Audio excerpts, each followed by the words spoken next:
আপনার সঙ্গে আমার একটা পরিচয় আছে।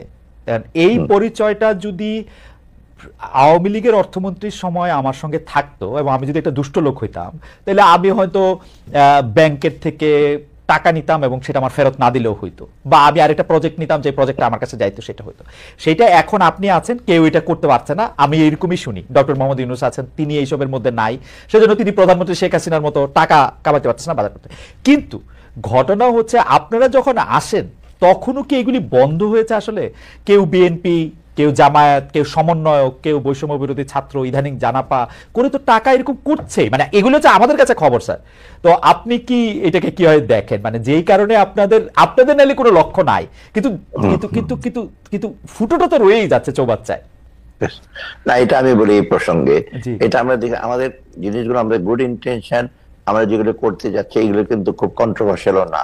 যেমন ব্যাংকের খেলাপি না দেয়, ট্যাক্স স্টেশনটা ইসে করা, রেভিনিউটা আরো জেনারেট বেশি করা, গরিব ট্যাক্সে বেশি না দেওয়া, এগুলো আমরা চেষ্টা করি, কিন্তু এগুলো আমাদের কাজ করতে তো দেওয়া হচ্ছে না।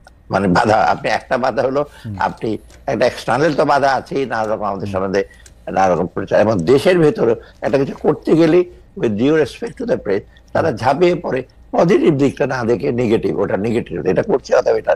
যেমন আমি এনবিআর সংস্কার করবো, দুইটা ভাগ করবো পলিসি, কারণ এনবিআর ভিতরে নানা রকম কারাপশন আছে। যে পলিসি করে সে আবার জাজমেন্ট দেয় যে না আমি, তুমি এত টাকা না দিলে তো আন্ডার টেবিল করে। এটাতে আবার অনেক লেখালেখি হচ্ছে, এই দুই ভাগ করে কি লাভ হবে। আমি পড়লাম ওরা যে সময় আর্গুমেন্ট দিয়েছে, অতীতে অনেক হয়েছে এরকম ভাগ করেছে, তা আমরা ওদের দেয়ার অ্যাডভোকেটের যেগুলো যেন না করি, তা আমিও যে নাথিং করি, ওই যাই লেখক ওরা, কেউ সাংবাদিক লিখেছে, মানে ওয়েল ইনফর্ম না, পুরোনো একটা কাগজে ঘোরাঘুরি করছে। অতএব এই জিনিসটা যেটা বলি আমি, যে ওরা তো থেমে যায় নাই, এবং যারা করাপশন করার ভেতরে ভেতরে এখনো করছে। এবং এখানে একটা প্রবলেম, ওরা সিস্টেমটা কিন্তু এখন নষ্ট হয়ে গেছে। ট্রান্সপারেন্সি অ্যাকাউন্টেবিলিটি না থাকে তো হয়েছে কি, যারা করছে তারা তো এখনো আছে, আমরা তো সবকে বদলাতে পারি না। না। কিন্তু স্যার আমার প্রশ্ন হচ্ছে নতুনরা আসছে কিনা। মানে ইসবের একটা গল্প ছিল না যে আমি ওই পারে গেলে ওই পুরনো যোগগুলি আমি পা থেকে সরাবো না, কারণ নতুনগুলি আসলে আবার নতুন করে খাইতে শুরু করবে। এখন নতুনরা আসছে কিনা, বিএনপি, জামাত, সমন্বয়ক, ছাত্র? হ্যাঁ, তাদের ইনফ্লুয়েন্স এখন আছেই, সেটা বেশি বিস্তৃত না করবো। তারা বলছে ওখানে গেলে ভালো হয়, এই ব্যবসাটা এইভাবে, এবং তারা কিন্তু কিছু কিছু জিনিস অ্যাডভোকেট করছে, যেটা আমি বলবো যে দেশের স্বার্থে করছে কতটুকু জানি না। যার যার নিজের পরিচিত, আমি যেটা বললাম যে আপনি বললেন তার সাথে এই পরিচয়, তখন এটা বলে এটা করে, তখন আমি বুঝতে পারি হঠাৎ করে উনি কেন এই সমস্ত কথাবার্তা। তারপরে এগুলি স্যার শুনে, মানে এগুলি শুনতে হয়, মানে এগুলি আপনারা কি করেন? আমি শুনি, আমি মোটামুটি আমি অ্যাক্সেসিবল। আমাকে অনেকে বলে স্যার এর আগে ফাইন্যান্স মিনিস্টারের কাছে আসতো, আসাটা ইম্পসিবল ছিল, আসতেই পারতো না, লোকাল লোটাস কামাল অফিসে আসতেন না, 4 বছর আসেনি, বাট এর আগে যেটা ছিলেন এগুলো তো আসতেন। আমি শুনি, শোনার পর আমি বলি আচ্ছা দেখবো, মাঝে মাঝে আমি বলি যে এটা কমপ্লিট ঠিক হয়, মোটামুটি শুনি। কিন্তু ওই যেটা বললাম যে ওই লোকগুলো আছে, সিস্টেমটা ওইরকম আছে। আরেকটা সবচেয়ে বেশি আমরা অনুভব করছি এখন, ল্যাক অফ প্রপার কোঅর্ডিনেশন।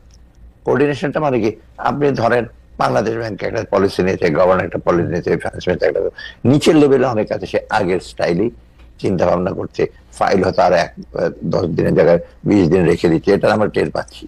অতএব সেটা মাঝে মাঝে আমি গভর্নরকে বলেছি, সে এখন বাইরে থেকে ছিল অনেকদিন, সে এতটা নুয়ান্স বুঝতে পারে না।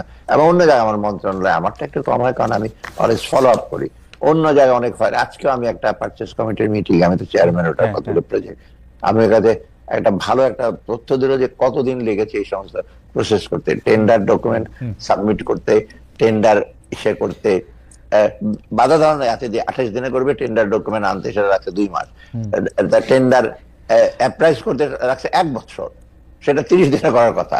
তারপর এটা মন্ত্রণালয়ে গেছে, মন্ত্রণালয় থেকে সেটা আসবে পারচেস কমিটিতে, সেখানে যেখানে 6-7 দিন লাগার কথা সেখানে লাগছে 2 মাস।